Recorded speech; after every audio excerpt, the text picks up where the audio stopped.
This is what I'm working on, and part of the extended time I'm spending in Antigua is to do some research on my father.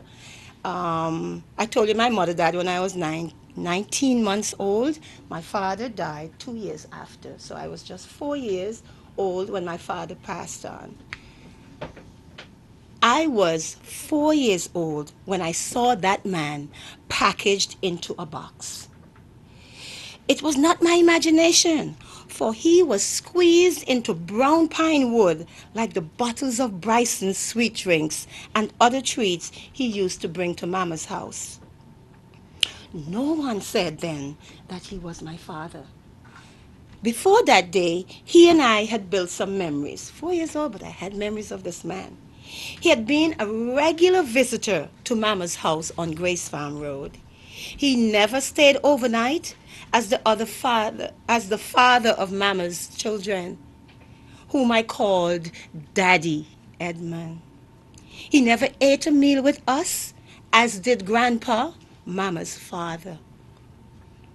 But it was the strangest occasion when he visited, though, for in a household of 8 children, I was suddenly the center of attention. I could not understand what I had done for this man to show up periodically, to single me out and sit me on his lap. I assumed that this happened to the smallest child in every family. Whatever joy I showed him was ignited by the contents of his pockets. And so I would sashay my little body to impress him and would giggle after he had pulled out candy, small sugar buns, bottles of sweet drinks, and coconut cakes from bags or boxes. Then, with hairy arms and long fingers, he would tug gently at my short braids, straighten my frock over my frilled bottom panty, and wipe strands of red and yellow sugary saliva from my chin, elbows, and feet. I remember the first time he crushed me to his chest, and the fragrance of Old Spice and salty sweat filled my nose and seeped into my mouth. Someone could have said then that he was my father. The visits had been infrequent, yet substantial, for I netted mangoes and guavas and buntats, peeled sugar cane, raisin rolls, and peanuts sometimes. At 4, I felt that I was in the world to receive, and this tall, handsome man visited Mama's yard to make me laugh, to share his candy, so that I, a small girl, would be happy. Kisses were absent from my cheeks, except when he was around. I wondered why Mama allowed this man to kiss me. Daddy Edmund, his brother, did not kiss me. My cousins were too busy fighting each other to kiss me. Grandpa only kissed me when he was drunk, but I knew when and where to hide. Mama had too many aluminum bat pans of dirty clothes, running noses, and nail-pierced soles of feet to attend to make time to kiss me. So, his was my first kiss to memory. It landed on my clammy left cheek one day, unpleasant from the bristles of his unshaved face. Then I grabbed for the horseshoe pastry in his right extended hand, and he laughed at my marksmanship, submitting delightedly to the pleasures he had brought to me. He smiled with the whitest teeth, like he was in a Colgate commercial. He stared with eyes that were happy and sad at the same time. His complex expression was met with little compassion from me, for I did not know his story. I did not know who he was, and he never declared what he was to me. He might not have wanted to complicate matters, for I had started calling his brother Daddy. There were no longings for this man after he left the house. No quick flashes of his face occupied my mind as I frolicked in the heat of the sun with dolls and cans of dirt. There were little expectations from all for a speedy return to see me because transportation was costly and time consuming, and Grace Farm was many, many miles away from where he lived. Someone might have mentioned he had more visits to make to other villages to hug and kiss his other 5 children. But somebody could have said that he was my father. He had married my mother and had bought a house in St. Philip's Village. He had been a widower in 1956 at 41 years of age with 6 children. I was 19 months old then.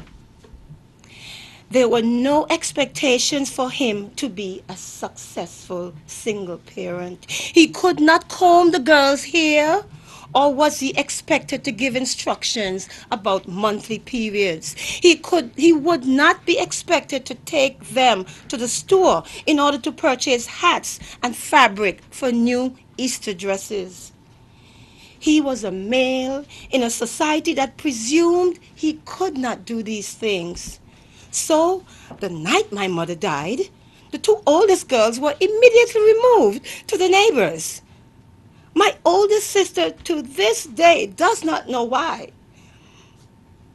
By the 9th day after the burial, the 4 girls had been sent to relatives in, in villages of Grace Farm, Parham, and Bowlands to a woman who was not even family.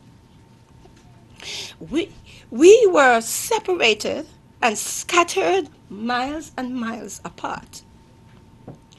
On my island, if my father had died instead of my mother, she would have kept her children under one roof. There would have been a show of solidarity and community support for her to keep us. The women in the village would have expected her to keep her children. If she had to send any away, it would have been discussed with her, and it would have been a voluntary gesture from my mother. Still, the village gossiper might have said, "But how can Ruth send where she picked me and them?" Someone would have sung a church verse. Can a woman's tender care cease towards the child she bears? I cannot recall a hymn about a man's devotion to his children. But my father might have been a stronger man if he were able to express how he felt. But he was part of a society that did not allow him to do so. He loved my mother and may have wanted to keep his children. Though my father, Daniel, existed in a den bounded by cultural customs, he was openly affectionate for a man at that time. My brother, who was 3 years older than I was then, recalled how our father sat him on his lap, hugged and kissed him while surrounded by men playing a late-night game of worry. Yet, my father never talked to the men of St. Philip's about the death of his wife, who had died after childbirth, nor that child, Avril, who lived few months after my mother. He never spoke of how the grief weighed on him or how tears flowed each night. He had been told that men are not supposed to cry.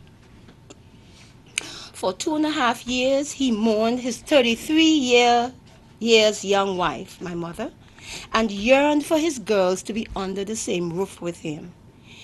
He could not keep up with visits. He cared for the 2 rambunctious boys who were left under his care that reminded him of her death every day. He measured any need to discipline them as a personal failure. He worked 6 days a week in an estate field, returned to cook meals and fussed over clothes washing, house tidying, and goats that were not pastured in the day or pending for the night.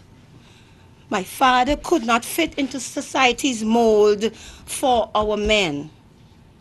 It was difficult to persevere while his emotional needs remained unexpressed, suppressed, and ignored. And so, at 4 years, I was happy and excited on that morning in November of 1959.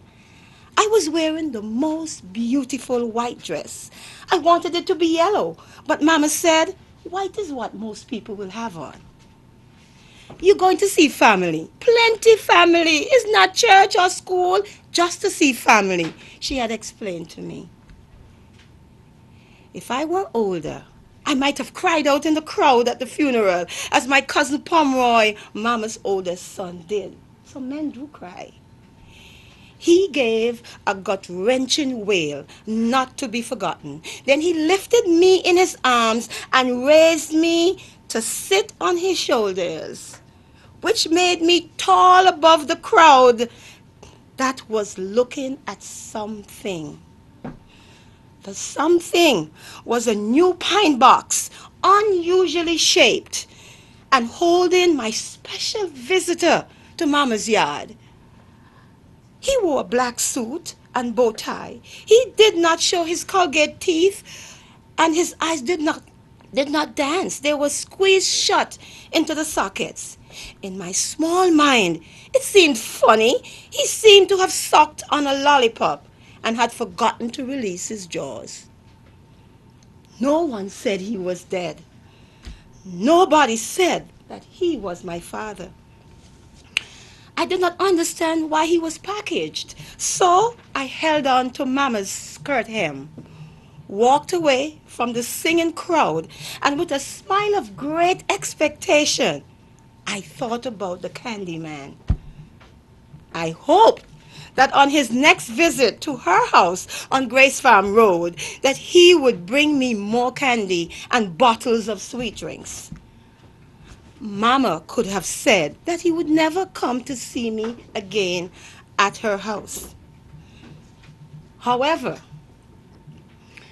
to this day, he does return periodically in my memory with his arms outstretched bearing gifts, because I am his daughter and I now know that he was my father. Thank you.